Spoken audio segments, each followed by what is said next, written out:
हरे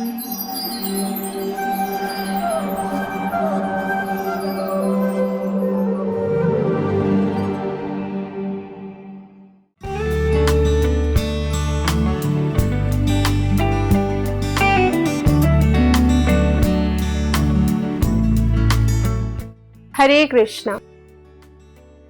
ध्यान अर्थात अंग्रेजी में कहा जाता है मेडिटेशन। आज के समाज में मेडिटेशन एक फैशन की तरह हो गया है। जैसे 10 मिनट कोई एकदम शांत बैठते हैं या कुछ उपाय बताते हैं, और कोई प्राकृतिक छटाओं का कल्पना करने के लिए कहते हैं। तो एक्चुअली ये ध्यान कोई काम का नहीं है। हो सकता है उससे आपको कोई टेम्पररी लाभ हो, बेनिफिट हो कि मन थोड़ी देर के लिए जैसे शांत सा हो गया, लेकिन मन को शांत करने का या वास्तविक शांति प्राप्त करने का ये सही तरीका नहीं है। तो आज हम यह डिस्कस करेंगे कि ध्यान का सही तरीका क्या है। तो ध्यान करने का अर्थ है, जो शास्त्रों में बताया गया है, कि भगवान श्री कृष्ण के रूप, गुण, लीला आदि पर ध्यान करना। जैसे नरसिंह पुराण में बताया गया है कि भगवान के चरण कमलों पर अगर कोई ध्यान करते हैं तो भवबंधन से छूट जाते हैं। इस भौतिक संसार में हर एक व्यक्ति संघर्ष कर रहा है, और जब तक वो कृष्ण के शरण ग्रहण नहीं करते हैं तब तक वो संघर्ष करता रहेगा। लेकिन कोई अगर भगवान के चरण कमलों का ध्यान करे तो पापियों से पापी व्यक्ति भी भवबंधन से छूट जाएगा।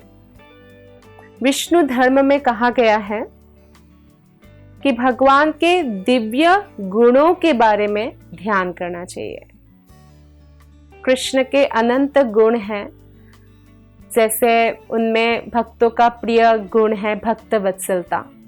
तो कोई अगर भक्त वत्सलता गुणों पर ध्यान करते हैं तो ऑटोमेटिकली भगवान की जो लीलाएं हैं, जैसे कि पद्म पुराण में भगवान की मधुर लीलाओं के बारे में, अद्भुत कार्यकलापों के बारे में, ध्यान करने के बारे में बताते हैं, तो भक्त वत्सलता का हमें ध्यान हो आएगा कि कैसे पांडवों के, अर्जुन के खासकर सारथी बन के, एक शूद्र के जैसा सारथी को शूद्र माना जाता है, वैसा भी सेवा करने के लिए कृष्ण तैयार थे। इतना प्रेम करते थे पांडवों से। या राजसूय यज्ञ में सबके चरण धुल रहे थे, ये सेवा उन्होंने लिया। तो इस प्रकार जब हम भगवान श्री कृष्ण पर ध्यान करते हैं तो हमारे जो मन है, हमारा मन है, वो कृष्ण में स्थिर हो जाता है, और इस प्रकार हम वास्तविक शांति मन में प्राप्त कर सकते हैं। तो कुछ पुराणों में ऐसे बहुत सारा प्रमाण हमें मिलता है।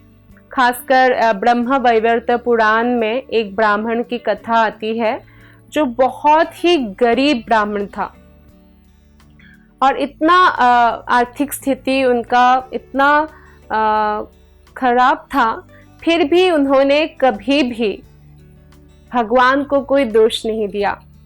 भक्त के साथ जो भी होता है या जो भी परिस्थितियां होती है, भक्त भगवान की कृपा रूप में उसे स्वीकार करते हैं।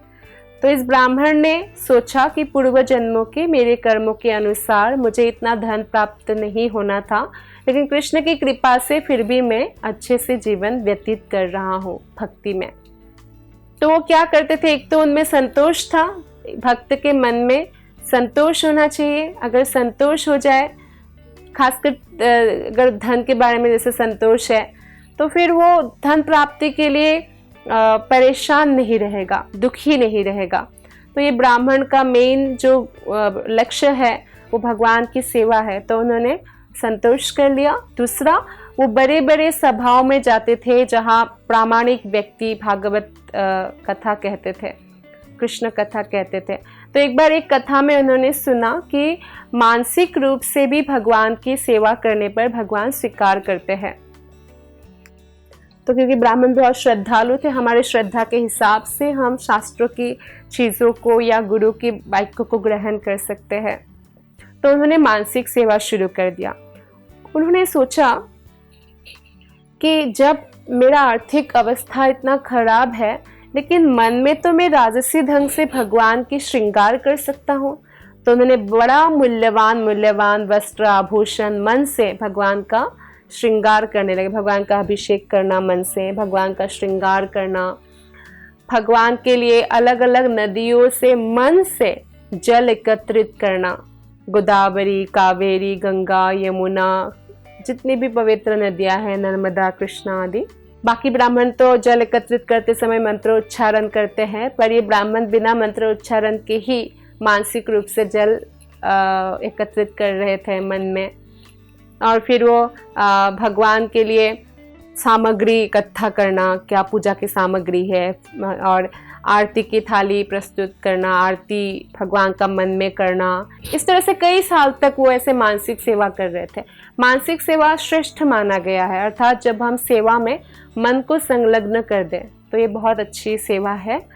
और जो व्यक्ति शरीर से नहीं कर सकते, कई सारे व्यक्ति शरीर से अक्षम होते हैं कि वो भगवान की प्रत्यक्ष सेवा शरीर से कर सके, तो मन से सेवा करके भी वो सेम फल, समान फल प्राप्त कर सकते हैं। तो एक बार ब्राह्मण को हुआ कि वो भगवान श्री कृष्ण के लिए खीर बनाए। तो उन्होंने मन से ही सारा सामग्री इकट्ठा किया, दूध, गुड़ और चावल सब एकत्रित किया। मन में ही उन्होंने अग्नि जलाया और खीर का पात्र चढ़ाया, और उतना ही समय लेकर उन्होंने खीर पकाया। और बाद में वो भगवान को भोग लगा रहे थे, लेकिन वो इतना संतुष्ट नहीं थे मन ही मन में। ब्राह्मण ने सोचा कि खीर जो है साधारणतया जितना ठंडा होता है खीर का स्वाद उतना ही बढ़ता है। ऐसे भी जो दूध वाला कोई भी आइटम हम बनाते हैं तो थोड़ी देर बाद कृष्ण को भोग लगाते हैं, उसका स्वाद बढ़ता है। तो एकदम गरम गरम जो है दूध का खीर भोग नहीं लगाते। तो ब्राह्मण थोड़ा संतुष्ट नहीं थे, तो उनको लगा अभी तो ताज़ी बनाया मैंने और अभी एकदम से भोग लगा रहा हूँ तो शायद बहुत गर्म होगा, तो उंगली डालकर देखता हूँ, मन में ही उंगली डालकर देखता हूँ, ऐसे सोचा। तो जैसे ही वो उंगली डाला तो उनकी उंगली जल गई और ध्यान भंग हो गया।